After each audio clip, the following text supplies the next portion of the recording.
Hello, everybody. Today we'll discuss the first part of the grammar of lesson 25, derivation. Quite complex and abstract or philological or grammatical topic. It was mentioned on page 6 above that in theory our words are derived from roots, the roots being irreducible, meaningful elements of the language. It may be noted here that the Buddhist theory of language, accepted by all schools of Buddhism, though they differ on details, is that it is conventional, Vohara. Sounds in themselves are meaningless, but meanings are arbitrarily assigned to groups of sounds by social convention. Quite often these meanings change through usage, rule he. The Brahmanical Mimamsa tradition, on the other hand, holds that language, the Vedic language, is eternal and existed before man made use of it. It is clear that on the Buddhist view, analysis and the setting up of roots, suffixes, and inflections is pure abstraction. There are no roots in reality, but we find it convenient to group words around them for descriptive purposes. Some Brahmanical grammarians likewise held that analysis is pure abstraction and that in reality only sentences exist.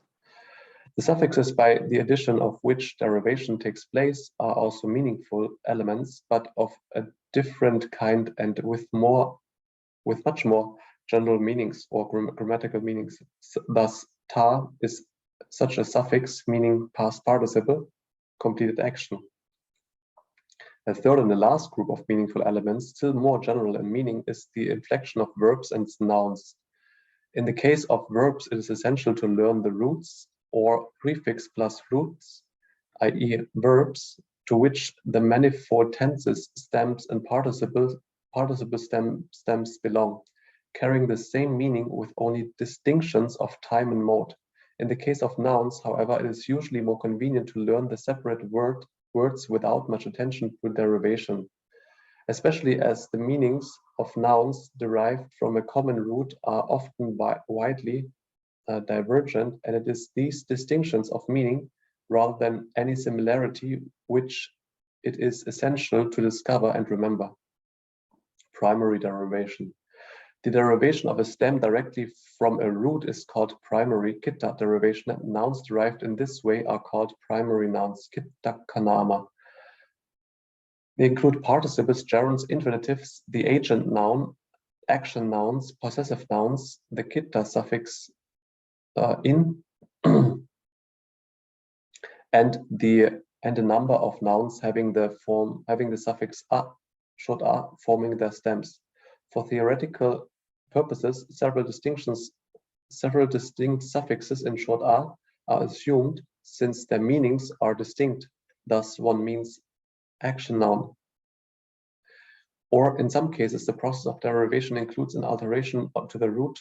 At least one of these must be noticed as yielding a group of words close to their roots in meaning and forming important nouns from them. To distinguish one suffix from another of the same form, a fictitious addition called an exponent, anubandha, is attached to it, being a letter not likely to cause confusion by any resemblance to another word or morpheme. A prefixed na is a common exponent since no words begin with na. In the present group of words, the suffix short a is labeled na. The words thus formed cannot stand alone, but only as the second members of compounds. When na is added, a root must be strengthened or lengthened, as for the seventh conjugation, vutti. So a will change into long a, I to a, and u to o. If the root ends in long a, ya is inserted between the root and the suffix. Thus from kar we have kara, maker, doer, as in kumbhakaro, potter. From da we have daya, giver. Compare the action noun suffix short a, no exponent, yielding, for example, kara, no root strengthening. The suffix called ra requires the addition of the final consonant and preceding vowel of the root. It is used, for example, with gam and jan, yielding the words ga and ja. The zero suffix, which is added, for example, to the root bu and forming abibu, is called qui, all of which is thus exponent. When qui is added to a root ending in a consonant, for example, gam and han, the final consonant is dropped. Oder ga, oder ko, snake, sanga, sango. Secondary derivation. If a new word is derived not directly from a root, but secondarily from another word stem, the derivation is called secondary tattita. Nouns thus derived are called secondary nouns, tattita nama. The suffixes used are distinguished from the primary suffixes, though sometimes they coincide in form with these. Among the secondary nouns or adjectives are some possessives, some of those in and all of those in mand and wand, various numeral forms, ordinals, etc., comparatives in tala, abstract nouns, and a miscellaneous group. A number of suffixes forming indeclinables also belong to secondary derivation. Abstract and other secondary nouns are formed freely in Pali in principle from any noun or adjective, and their derivation is an important feature of the grammar of the language as well as useful source vocabulary. Now, to make it a bit clearer, first of all, if your goal is to just read Pali, then you don't necessarily need to understand this process of derivation, how from a root all the variant forms are created. However, if you do understand this process, it gives you much more deeper etymological and deeper understanding of the language and grammatical understanding. So this I have from the Learn Pali channel, this overview. And I recommend you to watch this, especially this section here, because it gives you a good overview. He gives you really a good explanation and shows you how it's done. Okay, what I've done in the Anki folder though, I have then afterwards noticed then the suffixes.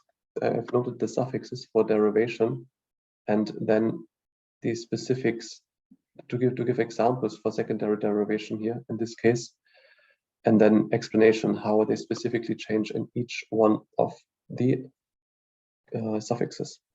Okay, let's go to the vocabulary. Verbs. So here we have also a derivation from the root.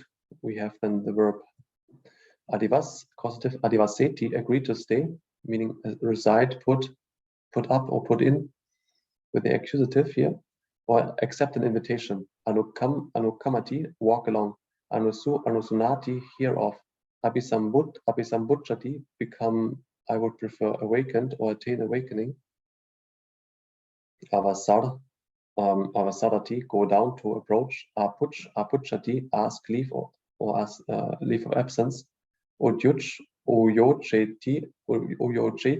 dismiss, positive here. Udharati, dig up. Jarjiyati, grow old. Namati, bend, incline. Nikachati, undergo, incur. Nipachati, concoct. Nivaseti, dress. Bakaleti, wash. Pati but Pachudhavatati, turn back again. Pati Pachutati, rise. Padiganhati, occupy. Pahinati, to send. So the aorist would be Pahesi, Miyati, to die.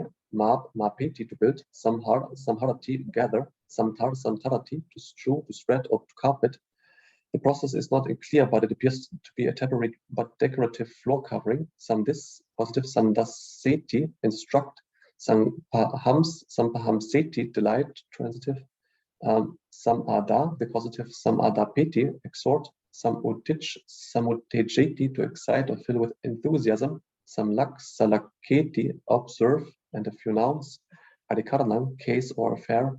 Adivasanam, acceptance of an invitation. Anvayo, inference. Apayo, misery. Abhisamayo, insight. Ambam, neuter as a neuter, mango fruit, and ambo as masculine as the mango tree. Avastagaran, rest house hostel maintained by a local council as a public service. Udakamani, water jar. Udapo, foundations. Udeko, sickness, vomiting. Upakileso, corruption. Kasavang, astringent. Kitty, fame. Toranang, gateway. Tambo, column. Dukkati, a bad fate or evil destiny. Dusilo, bad character. Duto, messenger. Nado, raw. Namarupam, mind and matter or sentient body. Nirayo, purgatory. Nisakanang, escaping, leaving. Nivaranang, the obstacles. Kamachanda, the essential desire. Vyapada, the aversion or ill will. Tinamitta, sloth and torpor. Utacha kukucha, restlessness and worry. And Vyapada, Vichikicha, doubt or uncertainty. Partibaho, repulse, repelling. Patanam, basis. Pandurogo, jaundice.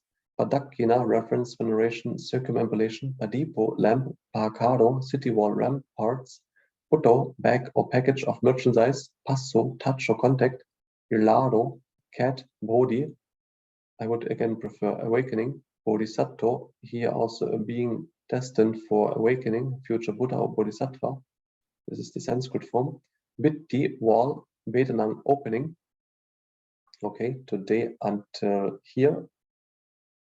Punadasanaya, Taravaveya, Subham Mangalam.